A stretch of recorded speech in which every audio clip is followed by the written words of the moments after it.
Hey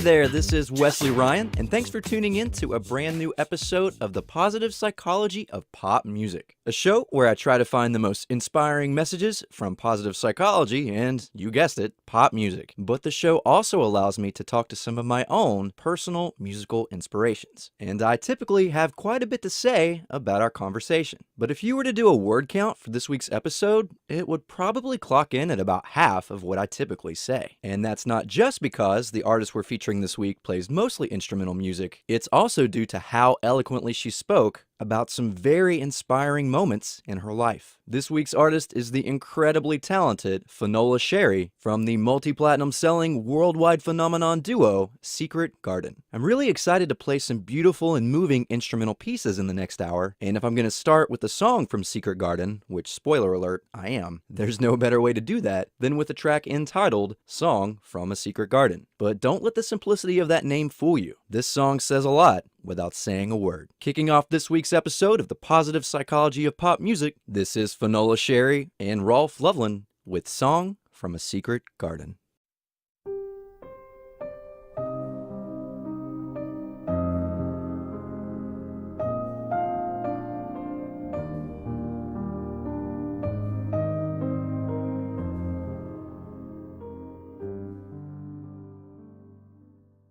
That was Song from a Secret Garden from Secret Garden, and if you're like me, that song moved you to tears. And if you're like me, you also may be wondering how someone can put so much emotion and passion into a musical instrument. That's why the very first question I asked Secret Garden's Finola Sherry was where all of that musical talent comes from. I've really been listening to Secret Garden, and your violin is amazing. It's just so beautiful.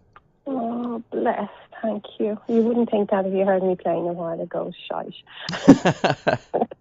Well, I've read a little bit about you, and I knew you grew up in a musical family, but I was wondering who you credited the most for teaching you the violin. I think, there's a few strands to that because it's kind of it's such a difficult instrument.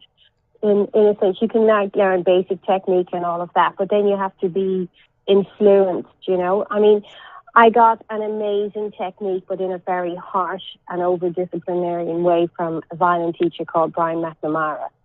Now, I do thank him for giving me, a phenomenal bowing technique in a way and a sound, but it was sort of brutally cruel. And in one way, he was building up a technique, but on the other hand, he was, reducing my confidence to less than zero. And but I was with him for very formative years from about 12 to 18, 19, and then he kicked me out because he said he'd no more to do with me. But so from a technical point of playing the instrument, he was, seriously important.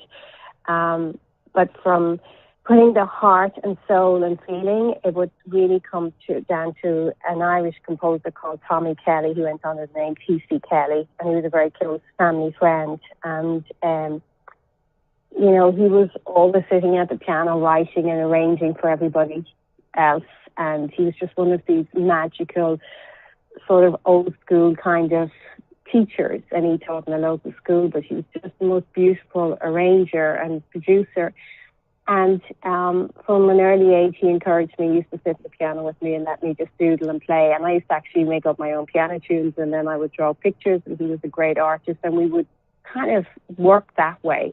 And then I went on to the violin, and we did the same. So he just taught me really the value of a good tune and of saying something with it, and just brought out something magical in it. And unfortunately, Tommy died when I just turned pro, when I just started working in the orchestra, and he's somebody that I dearly miss ever since. But he never saw the whole Secret Garden side of my career. Mm. Well, I'm sure he would have been very proud and inspired by it. I hope so. I know I have been. I think one of the most important things we can take from being so introspective is an understanding of what has led to us being who we are and a gratitude to those people who've helped us along the way. But as I certainly know, and as I suspect you do as well, it's not always just the people in our immediate lives that have a profound impact on who we are and who we become. So much of who I am has been shaped by the music I've listened to over the years, and as Finola told me about the first track on her list of musical inspirations, I could tell the same was true for her. First one is Barbra Streisand, and it is a song called Evergreen. This is going back decades. I was a kid at home, and I remember it came on in the radio, and I remember just stopping and just hearing this voice, and I was like, wow, who is that? It was just, I remember asking my mom, like, who's singing that? And I was just struck. There was something about the phrase. I didn't know at the time whether I was struck by the phrasing, but I obviously was. There was just something about how that voice sounded and how it sang those melodies. And of course, it turned out to be Barbra Streisand. And funny enough, all the way through. And then when I started playing more and more, I've always been so inspired by how she sounds. Like it's just this amazing way of phrasing a melody. And that's why it was so cool for us that when she actually recorded one of our songs, Heartstrings, Yes. and she said she was inspired by listening to me, and I probably, recorded that being inspired by her. So talk about a full circle.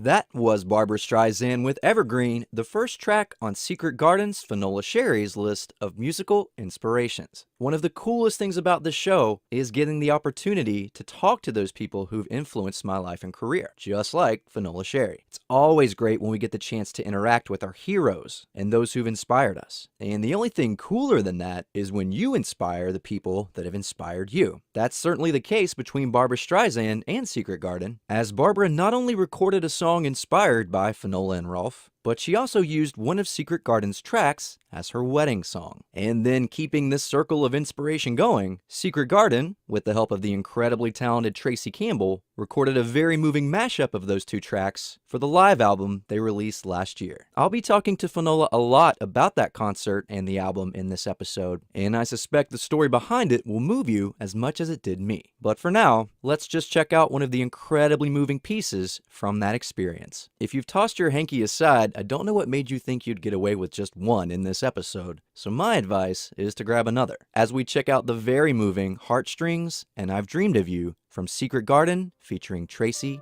Campbell.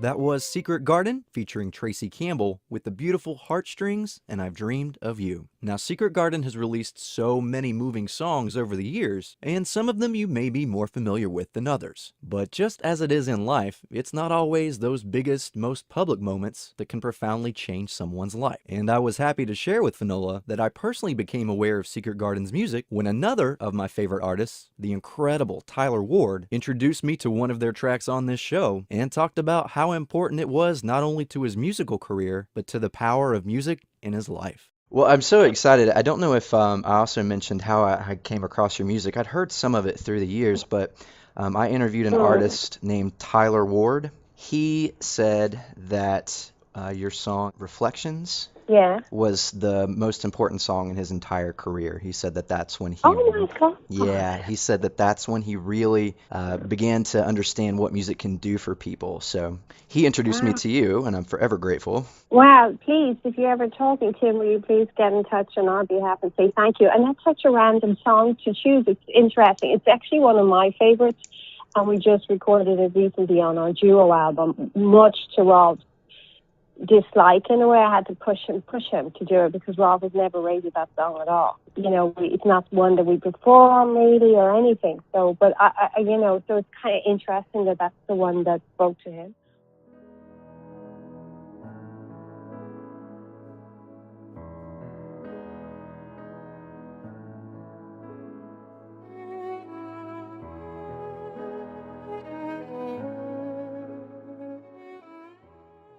one would be the theme, violin theme tune to Schindler's List, of course played by Isaac Perlman, written by John Williams.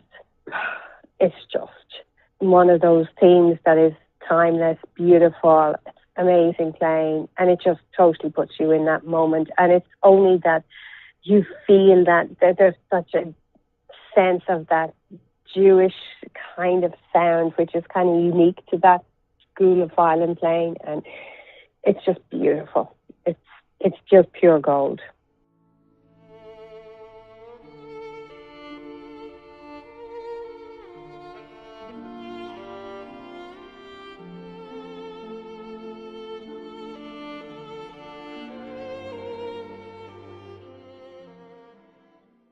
That was the theme from Schindler's List, one of the musical inspirations that Secret Garden's Finola Sherry shared with us on this week's episode of The Positive Psychology of Pop Music. That piece is incredibly moving, not just because of its musical composition, but also because of the story behind it. And some of the most moving songs and pieces of music ever written were inspired by tragedy, suffering, and loss. Sometimes on a grand scale, but other times just from one person's individual journey. I'm fairly confident so many of you were moved by the live number from Secret Garden we heard just a few moments ago. But I suspect once you hear the story of Finola's journey to that concert, you'll be even more moved and inspired by her strength, her determination, and her inspiring words. Something that was interesting is I read that you broke both of your arms a few years back.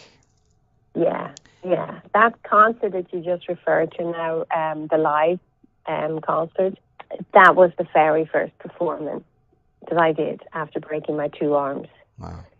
So talk about, setting the bar high and setting an unrealistic challenges. I kept saying to Rob, Jesus, could we not just go and do a little concert somewhere in Ballygo backwards and do things work? But no, we were doing our 20th anniversary celebration concert with orchestra. We were filming it with special guests, and that literally was the first time I walked on stage. And I broke 5 bones in my right arm, and I broke my left elbow completely, smashed the whole elbow. So it was a bit of long rehab and recovery, and more rehab after those concerts. But at least I'm back, and it was a shock to the system. But the body's stronger than we think it is sometimes. When you're determined you need to get back, I had to get back. There was no choice. What got you through the recovery and the rehab for that? There's a few things that happened actually around the time. Strangely enough, just about a month or two before I broke my arms, there was a lot going on in my personal life, but actually I was toying with the idea of giving up, which is, hard for me to even think of that now. And I just felt, oh gosh, if I hit a brick wall again, I don't think I can keep doing this. And we had just done 2 concerts in Singapore and Kuala Lumpur, and they were kind of the make or break concerts, whether I was going on or calling it a day with Secret Garden. And for some amazing reason, those concerts, they just went fabulous. Kuala Lumpur was a new place. We hadn't actually performed there before. And I just thought, no, I have to keep going. So I came home, had Christmas, and then into the winter. And I had decided, okay, I'm going to really start rehearsing like crazy now, knowing that we were going to go into our anniversary year. And next thing I fell and I broke everything. So it was like, well, is somebody upstairs laughing at me now for thinking such bad thoughts before? Or what the hell do I do? And I mean, it was really serious because even in the hospital, the surgeons, they were very we're not sure what we can do here.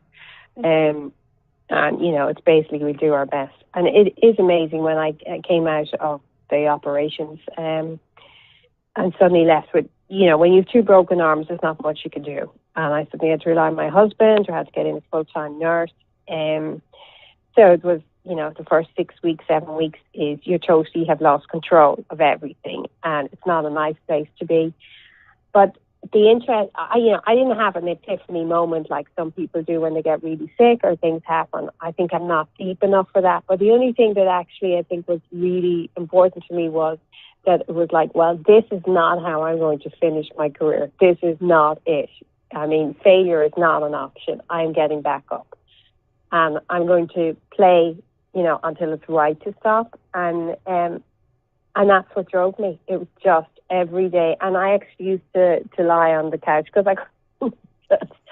And just imagine that everything was healing itself. I was just begging my body to heal, And I learned a bit of mindfulness, which was phenomenal for me at the time, because I actually, we were doing 2 hours of physio a day, 1 hour in each arm, which was horrendously cruel, and torturous. And the mindfulness even got me through all that, by just not fighting with the pain, just going with it, just allowing whatever was happening to happen. And it was amazing. And every 2 weeks when I went back to the surgeons, I was always at least 4, 5, 6 weeks ahead of where I should have been in schedule in terms of healing. They couldn't believe it. And I was on no medication, no painkillers, no morphine, no nothing, no anti-inflammatories. I asked for nothing, because I actually, for some reason, something told me that I would heal better without anything. And I just walked every day. I got brought down to the gym every morning, and they worked on my lower body to get fit as quick as possible. And we just went from there, and it just was 6 months of really hard rehab. But I think it was just the feeling that you just have to get on and do it, and there's no time to feel sorry. I think when you start feeling like you're a victim, or blame something, or blame any circumstances, then that's sort of a difficult tunnel to get out of. I just chose to, I guess, look at it like if you were an Olympic athlete or something, and you look at all those professional sports people. They get injuries all the time, and they have to fight their way back. And I just thought, okay, that's what I have to do. Yeah. Yeah, I mean, I think you nailed it. Some of us, we wait for that big inspired moment, or, something to trigger perspective, but it's an everyday determination. You have to decide what you can control and make that happen. So that's a beautiful message. Yeah. Oh, thank you, Leslie. I was so incredibly moved by Fionnuala's story of recovery and resilience. Sometimes we look at people who've gone through very difficult circumstances and who've come out on the other side as being very special and unique. And don't get me wrong, there are plenty of beautiful, special, and unique things about Fionnuala Sherry. But the power of the human spirit and positive thinking isn't at all unique to her or her story. As so many of you have shared with me, and as I've been fortunate enough to know myself, there's something incredibly powerful about our ability to deal with negative life circumstances, to overcome them, and to achieve goals that we never thought possible, or that we were even told weren't possible. That's why stories like Fionnuala's are so important. Because when we are down, when we're going through the tough times, it's hard to remember the power that we have. But listening to inspiring music and remembering inspiring stories can build a foundation that lifts us up and gets us through anything. That's a message I'm so thrilled Fionnuala shared, and it also reminded me of another Secret Garden song. When I think about the songs that move and inspire me, and I think about the determination and resilience people like Fionnuala have shared, I like to think of all of that as my silent wings. I may not always be aware of them, but when I need them, they're there. And that's the name of the next track we're about to hear. This is Silent Wings from Secret Garden.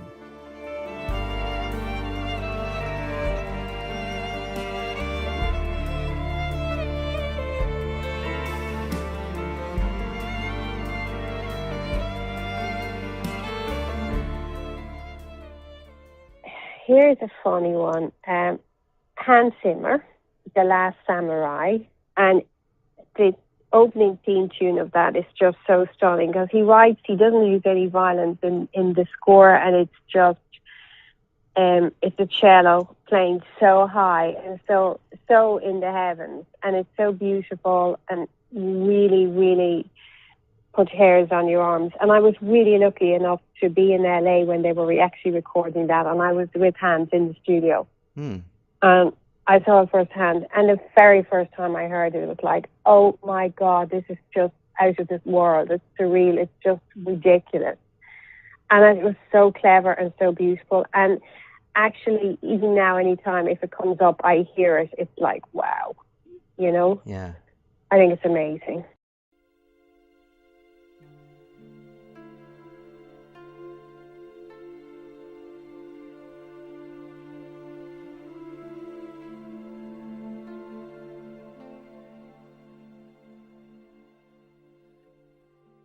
I mean, you could pick any theme from Hans. And actually, Hans likes us, which is nice. He told us once that when he wrote the theme music for Shrek, first Shrek, and Fiona's theme, he was inspired by our Nocturne, which was the song that we won the Eurovision with. Yeah. And actually, you can hear it in the theme. That's fantastic. Now I'm going to have to go pair those two things together as well. Yeah, you can hear it.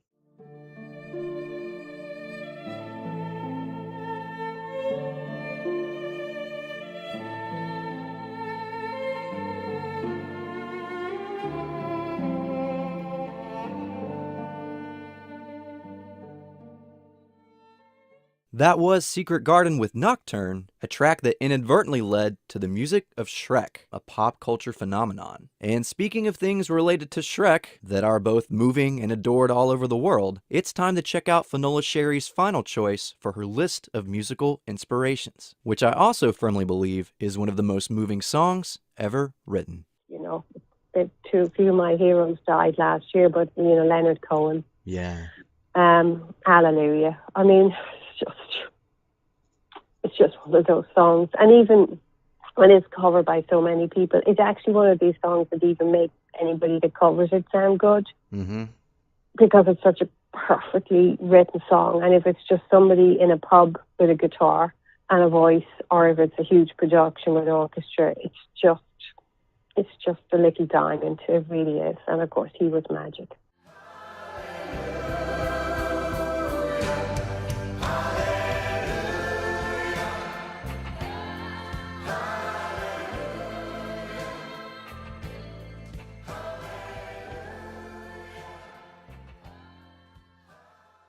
Well, speaking of success that maybe you couldn't have even dreamed, you've worked with so many great artists, so many wonderful songs, but You Raise Me Up has become one of the most recognized and loved songs in the entire world. It's a strange one. I think sometimes we forget. It's not funny you think about it all the time, and then I could be suddenly walking down the street and there's a panpiper busking it, and you go, oh God, there it is. And it's like, wow, sometimes it just stops, without us, that melody wouldn't be there. So it sort of hits you in the most unusual ways. It's not like when you hear that, it may be the big stuff or the big important things, but it's sometimes are just going to somebody's funeral and they don't maybe know I'm there, and then somebody sings it, or, you just hear it in the most strange places. And, it's kind of, it's at least, we've contributed something to the planet, because I think it's one of these songs that'll just go on, and it has its own life now and its own journey, and so many people have done amazing versions of it. And, I think I'm proud of Rolf and I, because of our partnership, that this song came about, and it's bigger than us, it's bigger than anybody. It's its own song, really, at this stage, I could go on and on about how much I love this next song, and how it speaks to everything we've talked about in the past hour. There is something so beautiful about the human spirit and our ability to overcome obstacles. It's so empowering when it happens, and the emotions that it creates can have an immeasurable inspirational impact on all of those around us. And the impact of those that inspire us, whether they're actually in our lives today, whether they're no longer with us, or whether we've never met them and they've created a piece of art or music that's greatly inspired us, we need all of that support to raise us up in our times of need. This song has done that for me and millions of people across the world, and my hope is that this show does the same for anyone who hears it. You can download this episode of The Positive Psychology of Pop Music on iTunes, where you can also find all of the music you heard in this episode, including the incredibly moving live album from Secret Garden. It contains the beautiful live version of the final song in the show, and again, I hope you kept that box of Kleenex handy, because you're gonna need it. For The Positive Psychology of Pop Music, I'm Wesley Ryan, and with You Raise Me Up, this is Secret Garden. I am strong when I am on your shoulders. You raise me up to more than I